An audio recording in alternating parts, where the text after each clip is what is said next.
রাস্তাটাও খুব সুন্দর। এই দিক দিয়ে হইলো সমুদ্র আর গাছপালা।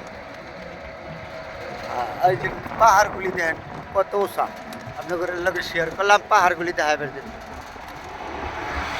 কত উঁচা পাহাড় দেখুন, লাল মাটি আর হইলো পাহাড়। এই পাহাড়গুলি যদি ভাঙ্গে পড়ে তাইলে এই রাস্তাঘাট বন্ধ হয়ে থাকে, অনেক সময় দুর্ঘটনা ঘটে বেশি রকম বৃষ্টি হইলে।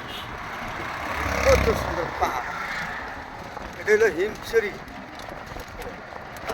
এই পাহাড় কেটে কত বড় বড় পাহাড় আর গভীর জঙ্গল। কত উঁচা দেখেন পাহাড়গুলি, আপনাদের শেয়ার করলাম পাহাড়গুলি সুন্দর আছে। হইলেও পাহাড় ভয় আছে, প্রচুর ভয়। কিন্তু ভাঙ্গা পড়ে, এক বৃষ্টি হইলে ভাঙ্গা পড়ে, এখন কিছু কম হয়। আর এটা হইলো রাস্তা, এইদিক সমুদ্রের পারে। পাহাড়গুলি হলো সবচেয়ে থেকে বড়, কঠিন বিপদ থাকে, যে কোনো মুহূর্তে দুর্ঘটনা ঘটতে পারে। এই পাহাড়গুলি সরকারি জায়গা, তো সম্পূর্ণ সরকারি জায়গা, এগুলি মালিকানা না। কত উঁচা দেখেন, এই রাস্তাটার থেকে এই পাহাড়গুলি উঁচা। খুব সুন্দর জায়গা, দেখার মতো। বন্ধুরা আসবেন, ঘুরে যাবেন, সবাই দেখবেন